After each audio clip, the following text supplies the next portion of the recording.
Passport জালিয়াতির পর্দাফাঁস। Passport জালিয়াতির তদন্তে নেমে পুলিশের জালে আরও এক। গ্রেফতার করা হয় দীপঙ্কর দাস নামে এক ব্যক্তিকে।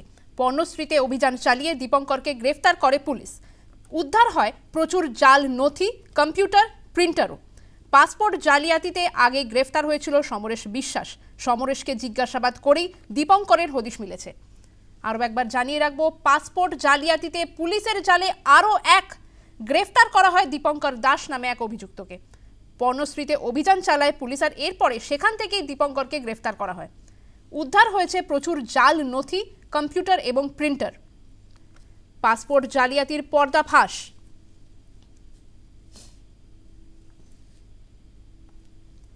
ফোনে রয়েছেন আমাদের প্রতিনিধি মৌমিতা মিত্র। মৌমিতা, পাসপোর্ট জালিয়াতি কাণ্ডে এবার পুলিশের জালে আরও এক ব্যক্তি, তার পরিচয় সম্বন্ধে কি জানা যাচ্ছে? পাশাপাশি জানতে চাইবো, কোনো চক্রের হদিশ কি মিলছে?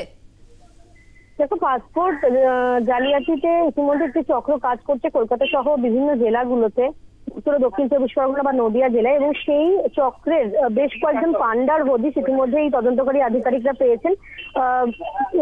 গতকালই দেখা গিয়েছিল যে সব মিলিয়ে 4 জনকে গ্রেফতার করা হয়েছিল। আরো একজনকে কলকাতা পুলিশের সিকিউরিটি কন্ট্রোল অর্গানাইজেশনের সদস্যরা তারা গ্রেফতার করেছেন।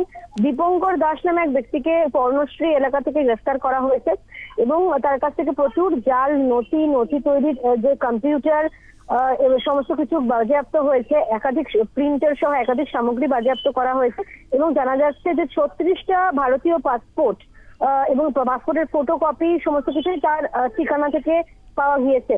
এবং এসবিআই ব্যাংকের ফেক শিলমোহর উদ্ধার হয়েছে। এছাড়াও ইন্ডিয়ান ব্যাংক অফ ইন্ডিয়া, একাধিক ব্যাংকের, অর্থাৎ যে ব্যাংক থেকে পাসপোর্ট গুলো ইস্যু করা হয় সেই ব্যাংকের যে ফেক শিলমোহর সেগুলোকেও বাজেয়াপ্ত করা হয়েছে। দীপঙ্কর দাসকে জেরা করে তার হরিদেবপুর এলাকায় একটি বাড়ি, যেখানে এই চক্র চালানো হতো, সেই বাড়িতে হানা দেন তদন্তকারী আধিকারিকরা এবং সেখান থেকে এই নথিগুলো বাজেয়াপ্ত করা হয়। সব মিলিয়ে দেখা যাচ্ছে যে এই জাল পাসপোর্ট চক্র বিভিন্ন জায়গায় সেই চক্রের সন্ধান পাওয়া যাচ্ছে এবং তারা মূলত পোস্ট অফিসের স্থায়ী এবং অস্থায়ী কর্মীদেরকে তাদের সঙ্গে যোগাযোগ রেখে তাদের সাহায্যে এই চক্র বিভিন্ন জায়গায় কাজ করত।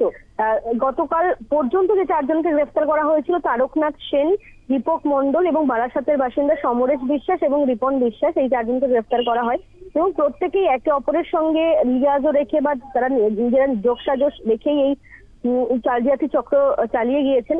অর্থাৎ এই দীপঙ্কর দাস তিনিও সমরেশ বিশ্বাসের সঙ্গে হাতে হাত মিলিয়ে এই জাল পাসপোর্টের চক্র তারা কাজ করতেন, এমনটাই সূত্রের খবর।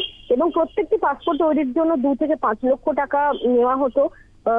তার পাশাপাশি দেখা যাচ্ছে যে মূলত যেভাবে এই চক্র কাজ করতো, একেবারে পাসপোর্ট যার ভুয়ো পাসপোর্ট তৈরি হবে তার ভুয়ো পরিচয়পত্র, শিক্ষাগত যোগ্যতার সার্টিফিকেট এগুলোকে তৈরি করা হতো। তারপরে ভুয়ো নথির ভিত্তিতেই ভারতীয় পাসপোর্ট তৈরি করা হতো এবং পোস্ট অফিসের মাধ্যমে সেগুলোকে ডেলিভারি করা হতো। অর্থাৎ 2-3টে স্তরে এই পাসপোর্ট জালিয়াতি চক্রের যে জাল সেগুলো ছড়িয়ে রয়েছে এবং ইতিমধ্যে কলকাতা পুলিশ তারা তদন্ত করছেন। আরো কেউ যুক্ত থাকবে তাদেরকেও গ্রেফতার করা হবে। ধন্যবাদ মৌমিতা। আমাদের সঙ্গে ছিলেন প্রতিনিধি মৌমিতা মিত্র। পাসপোর্ট জালিয়াতিতে পুলিশের জালে আরও এক। গ্রেফতার করা হয় দীপঙ্কর দাস নামে এক ব্যক্তিকে।